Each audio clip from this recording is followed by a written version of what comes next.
여하간 그러면 이런 그 조건들을 말 그대로 바꾸기 위해서는 어떤 일을 해야 될까 생각을 좀 해보게 되는데, 물론 이제 홍사훈 선배 같은 경우에는 언론에 워낙 오래 복무하셨기 때문에 그런 대안 정도를 좀 생각을 해보셨을 것도 같은데, 좀 어떤 아이디어가 있습니까 혹시? 그러니까 아까 말한 대로 일단 채용 방식을 저는 바꿔야 음, 된다고 생각하고 일반 조선일보나 민간 언론사들을 갖다가 바꾸라고 강제로 바꾸라고 하면 그건 공산당이지 바꿀 수 없습니다. 그건 음, 자연적으로 따라가게끔 만들어주는 풍토를 조성해야 되는데 우리나라는 어쨌든 공영방송이라는 공영언론이라는 체제가 있잖아요. KBS, MBC 물론 MBC도 공영방송입니다. 네, 그 KBS는 완전한 공영방송이고 그렇죠. 여기 큰 형님이야. 지금은 완전히 그냥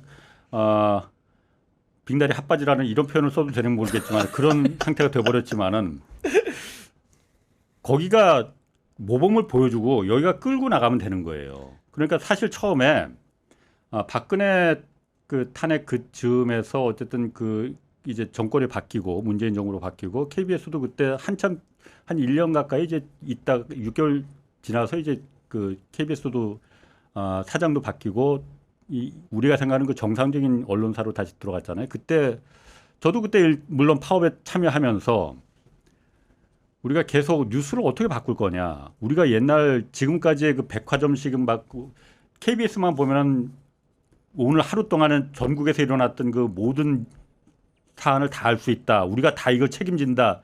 그 정말 철저한 착각이었거든요. 매일매일 실시간으로 네이버나 다음에서 언론사 포털에서 매일매일 전해주는데 그걸 어떻게 저녁 9시까지 그렇죠. 그건 네. 보지도 않아 사람들이. 음. 그러니 그때 JTBC가 막 그거로다가 떴잖아요. JTBC는 뉴스 꼭지가 여러 개 그때는 많지도 않았어요. 요즘은 JTBC도 막 백화점 뉴스가 돼버렸지만은 그나마 JTBC나 뭐 이런 데가 조금 더 심층적으로 들어가지만은 하루에 뉴스 꼭지를 갖다 대폭 줄이자. 9시 뉴스가 막 30개 리포트가 있으면은 그거 한 10개만으로 줄이자. 네. 그래야만이 기자들이 취재할 수 있는 시간을 주는 거 아니야. 그리고 시간을 충분히 주자. 보도할 시간을. 뉴스 하나에 대해서 10분, 20분을 주더라도 음. 그래야만이 우리가 뉴스가 살 수 있다. 그리고 우리가 출입처에서 일단 그때 출입처 먼저 나오자. 특히 법조 우리가 나오면 다 따라 나온다. 음. 그럼 자연적으로 해체된다. 그러니까 우리가 먼저 나오자. 그거 했으면은 KBS가 정말 그때 국민들한테 이렇게까지 막 그 외면받지 않았을 것 같아요. 물론 제가 KBS만 특화해서 이렇게 말하는 게 좀 그렇지만 어쨌든 제가 경험해 본 건 KBS밖에 그렇죠. 없으니까. 네. 근데 그걸 결국은 못했어. 처음에 좀 하려고 하다가 우리도 뉴스를 그래서 우리가 심층 뉴스 그리고 기자가 자기 스토리텔링 이렇게 해서 지가 진짜 취재한 걸 요즘 유튜브에서 하듯이 그렇게 말하듯이 이제 뉴스를 갖다 취재한 걸 진짜 음. 말하자 했는데 일단 방송 기자가 왜 이렇게 말 못하는 방송 기자들이 많은지 모르겠어. 하여튼 그러니까 원고가 없으면 그냥 원고가 그냥 했으니 다까지 다 있어야만 이걸 줄줄줄 읽는 거야. 이러니 누가 보겠냐고 이 뉴스를. 어쨌든 그런데 그렇다도 그 훈련이 필요한 거잖아요. 네.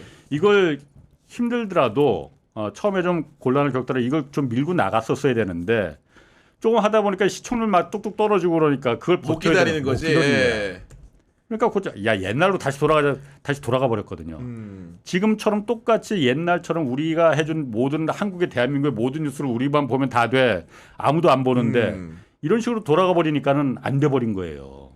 그래서 앞으로라도 저는 언론이 지금 어쨌든 유튜브가 언론이냐 이게 언론이 아니야 그 경계선 아주 애매모호하잖아요.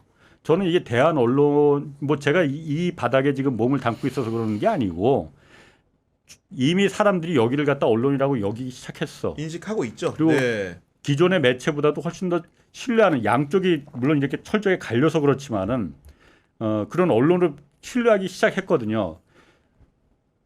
기존의 언론들이 매체들이 이 방식을 저는 따라가야 된다고 생각해요. 음. 그래서 KBS만 하더라도 만약에 제가 KBS를 다시 돌아 혹시 KBS 사장이 된다면 되고 싶다는 거 아니에요? 되고 싶다는 거 아니에요? 아 진짜로. 쇼츠 잘라주세요. 왜냐면 일단 제가 네. 생각하는 게 제가 KBS에 오래 있었으니까 편성이 중요하거든요. 방송사에는 편성을 갖다 그 인력들이 어떻게 이 일을 하느냐. 그냥 딱 시간대 1시간마다 잘라갖고선 여기는 동물의 한국, 여기는 뭐 9시 뉴스, 여기는 시사교양 프로, 여기는 오락 프로, 예능 프로 이거만 줄만 긋고 있어. 이게 무슨 편성이야. 그게 아니고 편성을 확 늘려갖고 사람들이 보고 싶은 거 오늘 뉴스가 많아? 그러면 뉴스는 오늘 2시간 반 하자. 나머지 편성 확 줄여버리고 드라마도 줄일 수 있어요. 예능 줄일 수 있어. 만약 뉴스가 없다 볼만한 게 어거지로 막 뉴스 짜내지 마라. 편성해서 그걸 해줘야 되는 거거든요. 그럼 뉴스 20분만 하자 오늘은. 나머지를 그럼 더 늘리자. 물론 어렵겠지만은 그렇게 해줘야만이 언론으로서 공영방송으로서 언론의 역할을 제대로 할 수가 있는 거고 그렇게 되면은 하나가 큰형이 따라가면은 모범을 보면은 졸졸 시간 따라간다? 걸리겠지만 따라가게 돼 있어. 그게 잘 되면은 사람들한테 잘 될 수 있을 거 아니에요. 처음엔 힘들지만은 뭐 그렇게 생각해요. 이거 내가 사장 되려고 자꾸 이런 말 한다는 거 같아. 나 이거 오해가 될 거 같아. 아니 그러니까 KBS 얘기 나온 김에 여러 시스템을 새롭게 정비해야 된다 이런 말씀 크게 해주신 건데 네. 일단은 지난 정부에서 KBS를 생각을 해보면은 우리가 파우치밖에 생각이 안 나. 그런 거 자체가 큰 문제 아니겠습니까 지금? 아, 맞습니다. 그 네. 가방, 조그만 가방 사안이라고 했나, 파우치 사안이라고 했나, 이런 식으로 축소했었는데, 저도 지금 방금 질문 주신 것처럼 어떻게 해야 될까? 저는 돈도 안 되는 이런 질문을 혼자 앉아서 합니다. 아무도 저한테 하라고 안 했는데, 어떻게 해야 될까? 언론이 중요한 건 사실이니까. 근데 언론 개혁한다고 시끌시끌 말은 많은데, 언론 개혁이 안 되잖아요. 근데 사실은 아무리 기자가 뭐 밉다, 싫다, 뭐 기레기가 어떻다, 이런 식으로 이야기하지만, 사실은 기자분들이 쓰는 기사를 중심으로 우리가 세상을 볼 수밖에 없는 그 한계가 있지 않습니까? 그러면 당연히 좀 더 양질의 기사를 우리가 접해야 되는 거는 우리가 당연히 요구해야 되는 거니까 어떻게 해야 될까를 그냥 곰곰이 생각을 많이 해보는데 아까 말씀 주신 것처럼 그 기자단이 굉장히 지금 카르텔화된 거는 사실이고 어느 일부가 동의를 해야 새로운 매체가 들어올 수 있고 이런 것들이 있잖아요. 근데 새로운 매체가 들어오는 걸 진짜 많이 늘려주는 게 정말 중요한 게 지금 초기 정권이니까 지금 해야 된다 생각이 듭니다. 왜냐하면 일단은 백악관도 마찬가지인데 백악관 와이드하우스 들어가면은 그 영상 같은 거 다 볼 수 있어요. 기자 얼굴이든 기자가 질문하는 거든 그거에 대해서 답변하는 거든. 누구나 다. 그렇죠. 화자든 청자든 다 그거 카메라가 비추는데 저는 그렇게 확 열고 그다음 기자단에서도 새로운 매체들 방금 말씀 주신 것처럼 유튜브 대한 언론들도 들어올 수 있게 해주는 게 어떤 의미를 가지냐라고 생각을 해보면 기자단이 있고 특정 매체들만 그 정보를 접할 수 있으면 정보를 습득하는 것만으로도 단독이 되지 않습니까? 나만 할 수 있는 거니까. 그런데 그 정보를 확 열어버리면 많은 사람들에게 동등한 정보가 가게 된다면 그리고 내 얼굴이 드러나게 된다면 똑같은 정보는 쟤한테도 있으니 내가 이 정보를 좀 더 다각적으로 살펴볼 거잖아요. 좀 더 심층적으로 기사를 쓸 수밖에 없잖아요. 그러니까 지금 쏟아지는 기사 양은 많은데 보면은 뭐 쓸모없는 어디 거 갖고 와서 우라카이 한 것만 잔뜩 쏟아지고 있는데 그렇게 정보를 확 늘린다면 지금 당장 힘이 좀 빠지기 전에 할 수만 있다면 좀 더 나아지는 부분이 생기지 않을까라고 생각을 한번 해봤습니다.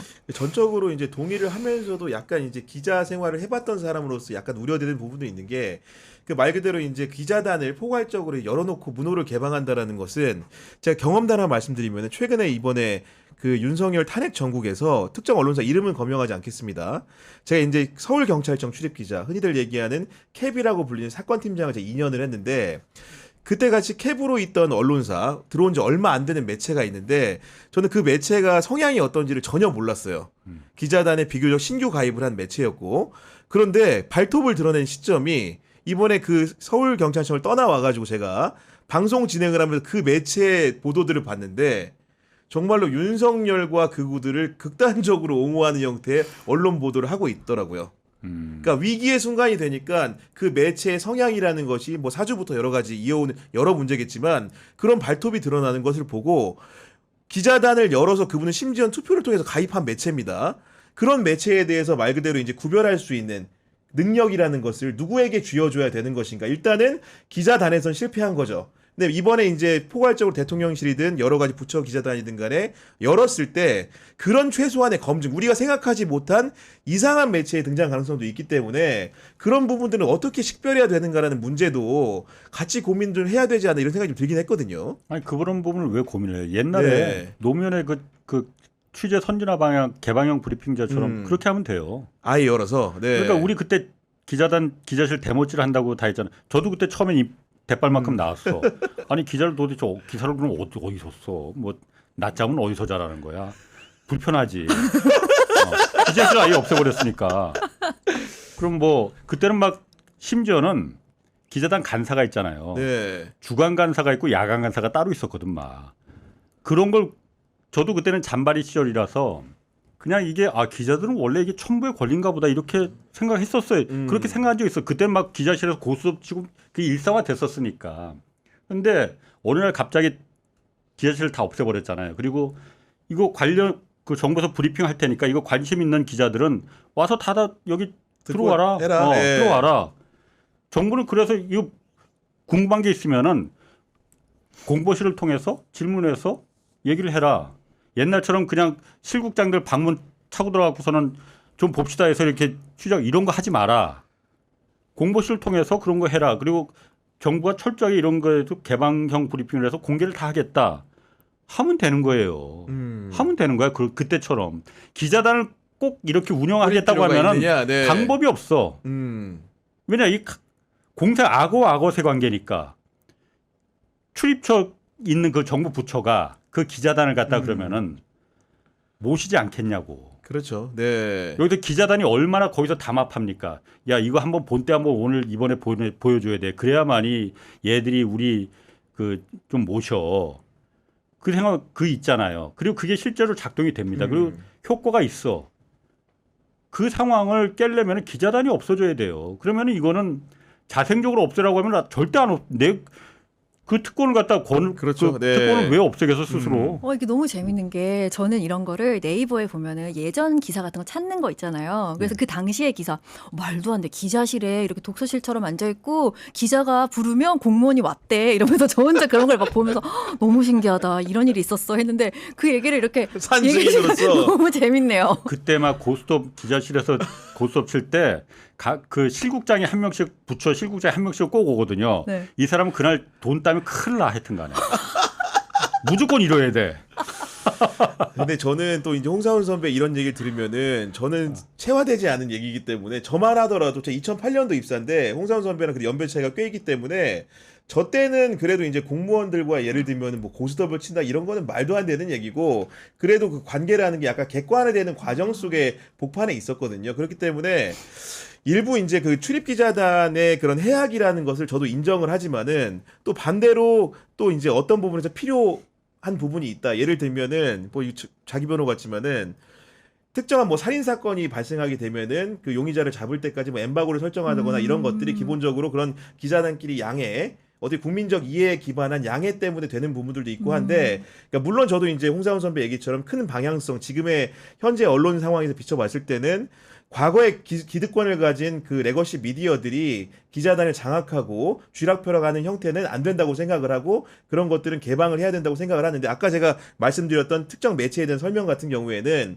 그게 기자단에서 구별한다고 했는데도 안 됐는데 그런 정보 같은 것들을 너무 넓게 포괄적으로 열었을 때 예를 들면 생길 수 있는 그 극단적인 상황이겠지만은 좀 안 좋은 상황도 있을 수 있다. 예를 들면 유튜브들한테 이제 그 대통령실의 문호를 열었을 때 실제로는 우리가 생각했을 때 건전한 그 유튜버들도 있겠지만 그 또 상간에는 어떻게 보면 과거에 본인의 주장을 과도하게 관철하기 위해서 입장 피력을 하기 위해 나타나는 그런 분들도 있을 수 있기 때문에 그런 것들을 아직 경험해보지 않았기 때문에 거기에 대한 우려를 좀 한 거였거든요. 제 얘기는. 근데 네. 그 말씀도 진짜 일리 있는 말씀이신 게 어떤 시스템이라는 게 항상 장점만 있거나 단점만 있지는 않잖아요. 그래서 우리가 이게 지금 문제라고 하면 그렇게 현장에 계셨던 분들이 이런 거는 우려 사항입니다라고 얘기해 주는 거는 시스템을 발전시키는 데 굉장히 중요한 목소리인 것 같고 근데 저는 그래도 굉장히 희망적인 게 방향이 제대로 설정돼 있다면 조금 더디더라도 이런 현장에 계신 말씀도 새겨 들으면서 시스템을 바꿔갈 수 있는 거잖아요. 근데 진짜 희망적인 거는 방금 이렇게 말씀 주셨지만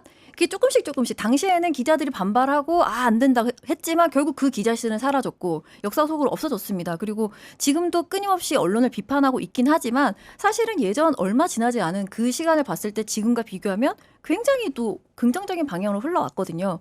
그렇다면 또 좀 희망을 또 다시 품어보는 거죠. 근데 진짜 현장에 계신 말씀 들어보니까 또 그럴 수도 있겠네요. 네. 그게 지금 중요한 얘기예요. 그러니까 노무현 대통령 때 그때 기자실 대모질하면서 저도 그러니까 심지어 저도 그렇게 입이 대빨만큼 나왔다니까. 그런데 얼마 지나지 않아서 정말 얼마 지나지 않아서 우리끼리 얘기했어요. 야 우리가 좀 불편하겠는데 이게 사실 맞는 것 같다야. 나중에 335 모여가지고 처음엔 정말 길바닥에서 노트북 써서 카페에서 이제 기사 전송하고 뭐 그러니까는 불편하긴 하죠. 그런데 야 이게 맞는 거는 맞는 것 같다. 그리고 그게 금방 또 적응이 돼요. 그래 실제로 그렇게 됐잖아요. 이명박 때 다시 이제 복원이 됐지만은 그냥 옛날로 돌아갔지만은 그렇게 됐잖아. 네. 그러니까 아까 말씀 검찰 개혁도 마찬가지고 언론 개혁도 마찬가지고 모든 개혁이 그 기득권을 갖다가 기득권이 아닌 걸 개혁하는 건 없어. 기득권을 있기 때문에 개혁하는 거잖아요. 얼마나 힘이 있는 기득권에 힘이 있기 때문에 반발이 센 거잖아요. 좋은 정책도 중요하지, 만드는 것도 중요하지만은 더 중요한 거는 그 정책을 뚫고 나갈 수 있는 배짱과 용기, 용단. 노무현처럼 야 죽이 되든 밥이 되든 내가 죽이 되면 내가 책임질 테니까 나를 따라. 이거는 고야. 이렇게 할 수 있는 배짱과 용기 이게 진짜 중요한 겁니다. 그런 저는 부분들에 그렇게 말씀을 생각해요. 해주신 물론 거고. 왜 그런 부작용들이 네. 우려되는 부작용들이 왜 없겠어?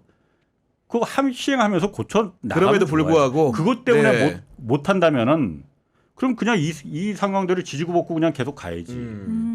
정말로 기자단의 그 개혁 방향이라는 건 저도 개인적으로 홍사훈 선배 방향과는 동의를 하는 거예요. 당연히 열어야 되는 것이고 우리 모든 국민들이 그 정보에 다가갈 수 있어야 되니까 그런 방향은 동의를 하고 그리고 이제 아까 이제 KBS 얘기를 좀 하다 말았는데 그 공영방송이라는 것이 결국은 이제 사장을 뽑는 문제에 있어가지고 우리 홍사훈 선배가 아까 출사표 같은 말씀을 좀 던지셨지만은 그거 여하가 아니야 정말. 진짜입니다. 홍사훈. 정말로 국민의 방송이라고 한다면은 뭔가 정말로 국민의 뜻을 받들 수 있는 진짜 대한민국에 걸맞는 사람이 사장이 돼야 되는데 과거에 보면 권력을 쫓는 사람들이 많이 되잖아요. 이런 것들을 시스템적으로 바꿀 수도 있어야 되지 않겠습니까? 그래서 지금 방송 3법 올라가 있는 것도 되는 것도 그 부분이 이제 어쨌든 대통령이 공영방송의 KBS, MBC 사장을 픽하는 그 구조로 지금 돼 있잖아요. 그러니까 맨날 이 정권 바뀔 때마다 한바탕씩 난리를 치는 거잖아요. 바꾸자고 했던 사람들 정권 잡으면은 마음 바뀌죠. 마음 바뀌지. 네. 그 상황이잖아요. 방송 3법도 똑같아. 사실은 문재인 정부에 똑같은 방송법 올라왔었잖아요. 그때. 그리고 처리 안 한 거지 제대로. 예. 올라왔어. 그때 거의 여야가 진짜 극적으로 합의를 다 했어. 그래서 다른 거 아니거든요. 이사수를 지금 막 그 완전히 이사수가 당연히 투표 이거 하나만 하잖아요. 그냥 여당의 이사가 당연히 많으니까 그냥 여당이 픽한 사람이 그냥 사장이 되는 돼버리는 겁니다. 거잖아요. 네. 이사를 갖다 확 넓히자는 거거든. 지금 KBS 같은 경우에 뭐 11명이면 그 한 20명 이렇게 넓히자. 지난 문재인 정부 때 그렇게 했어. 정말 저도 그때 KBS에 있으면서 이제 진짜로 정권에서 자본에서는 완전히 우리가 독립됐지만은 권력에서 정권에서 독립되는 그 진짜 언론사가 우리도 될 수 있겠구나. 정말 기대했어요. 그리고 문제 해줄 줄 알았어. 근데 그때 어땠습니까? 문재인 대통령이 그때 이렇게 되면 그 말을 했습니다. 이런 사람이 만약에 공영방송의 사장이 되면 좋은 사람이 될 수는 있겠지만은 소신 있는 사람이 공영방송에 이끌어갈 수 있겠느냐. 이 말 한마디에 그냥 안드로메다로 날아가 버렸거든요.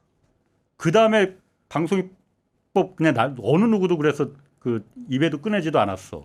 똑같은 방송법이 윤석열 때 올라온 거잖아요. 그렇죠. 나는 네. 국민의힘 입장 이해해. 국민의힘에서 봤을 때 그렇고 야 니들이 그때 발로 차버린 거 지금 똑같은 걸 갖다 지금 해달라는 거야 지금 정권 뺏기니까 바뀌니까? 국민의힘도 이해는 입장은 이해해. 그런데 어쨌든 이 여야를 떠나서 제대로 된 공영방송 하나는 이게 왜 중요한지 아직까지는 우리 아마 윤석열이 이 작사를 내놓은 걸 아직까지는 그렇게 막 우리가 체감하지 못할 거예요. 그런데 앞으로 분명히 이 폐해가 우리 아들내미 딸내미 세대 분명히 크게 나타납니다. 제 중심을 잡을 수 있는 공영방송이 왜 필요한지를 아직까지는 모르지만 분명히 저는 그게 있다고 생각하고 그렇기 때문에 지금이라도 그 방송법 그러니까 대통령이 픽할 수 없는 그 구조를 시스템을 만들어 놓는 그 방송법을 만드는 거는 매우 중요하다고 생각해요. 그래서 일단 법으로 바꿀 수밖에 없는 거니까 그래서 말 그대로 맨날 말로는 국민의 방송이라고 하잖아. 근데 그게 아니 대통령의 방송이지 뭐 여태까지. 그러니까요. 그러니까 그 방송사의 구조를 만들 수 있으면 일단 인사권을 갖고 있는 사장이 바꿀 수밖에 없는 거니까 그게 첫 발자국이라고 생각을 해요. 아니 그런 상황도 있고 실제로 이제 인물의 문제로 가게 되면은 여전히 정권은 바뀌었지만 방통위원장이 누구냐? 우리 법화의 여왕 이진숙 위원장님이 그대로 계시다 보니까 그 상황이 또 바꿀 수 없음에 절망적입니다. 사실상 그 프랑스인 호소연 정도 되고 있거든요. 그분이 근데 임기를 마치실 것 같아요. 그래서 그렇게 따지면 진짜 속이 뒤집어지는 건 맞아요. 근데 아직까지 우리가 한 달도 안 됐다는 걸 좀 기억을 해야 되고 사람 바꾸는 거 방금 말씀 주신 거 전 너무 동의하는데 정권을 안 뺏길 거라고 생각해서 그런 걸까요? 정말 그건 저도 모르겠어요. 이게 미루 짐작만 가능한 부분인데 법으로 만드는 거 진짜 중요하다고 생각합니다. 정권이 어떻게 되든 서 있는 공영방송은 진짜 중요하다. 거기다가 지금 들어갈 돈 다 부셔놨잖아요. 지금 KBS가 진짜 완전 쪼그라붙게 만들었잖아요. 근데 방금 말씀 주신 아들과 딸 세대가 되면 느껴질 거라고 하신 말씀에 전 진짜 동의하는 게요.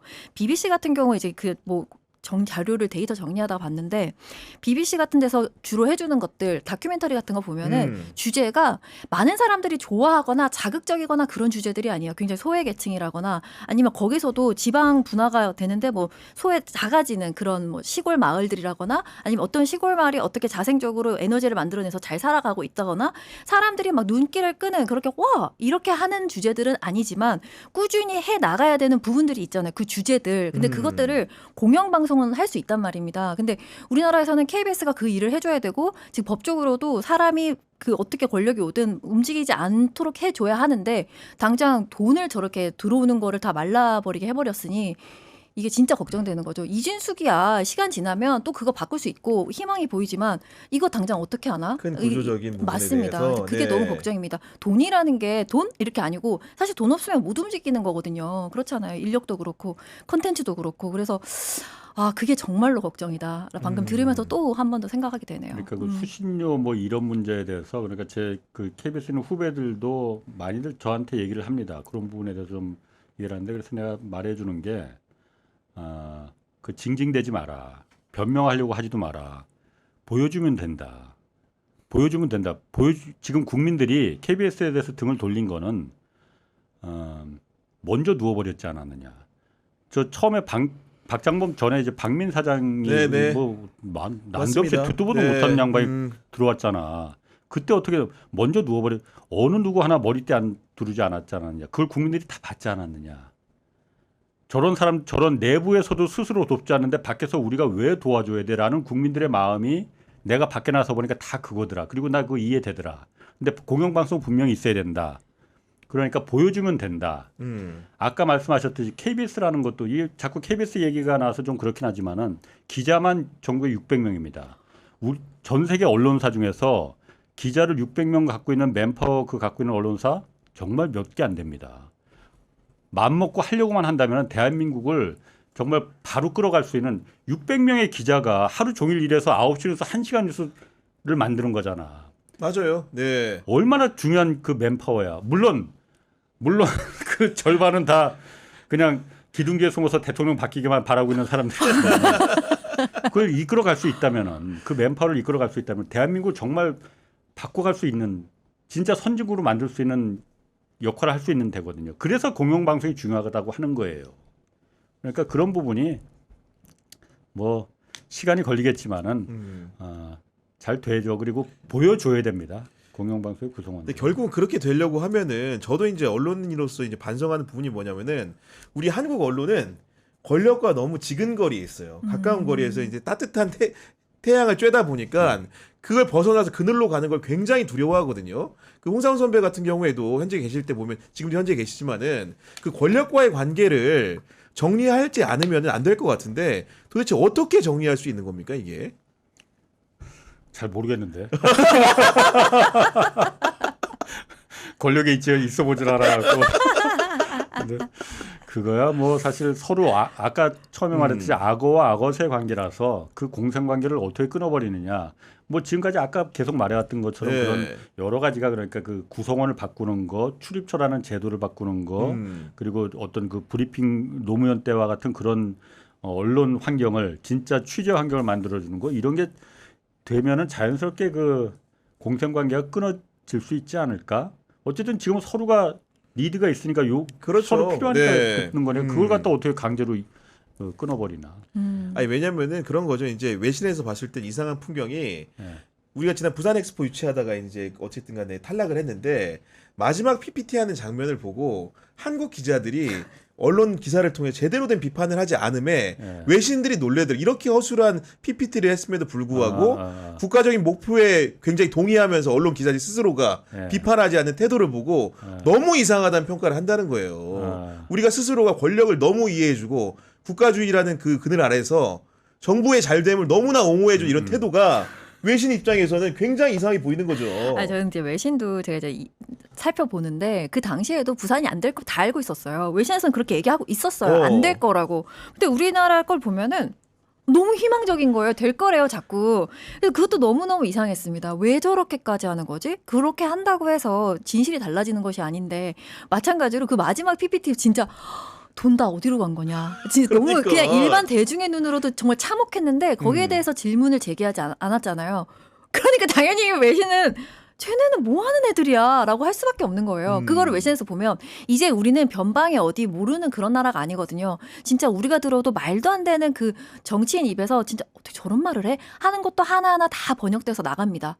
근데 그런 기자의 모습들이 안 나갈까요? 나갑니다. 우리 정도 대한민국 정도 되는 나라에서 기자인데 그들이 거기 앉아서 질문을 하지 않아. 혹은 굉장히 권력 친화적인 질문을 해. 질문도 아닌 것 같은 것들을 해. 그럼 그들 눈은 이상하고 그것이 다 기사화가 되고 그것을 우리는 이 자리에서도 볼 수 있는 거예요. 우리에겐 구글도 있고 많은 번역기가 있으니까. 그래서 이제는 아까 여러 가지 이야기를 했지만 맞물리는 것 같아요.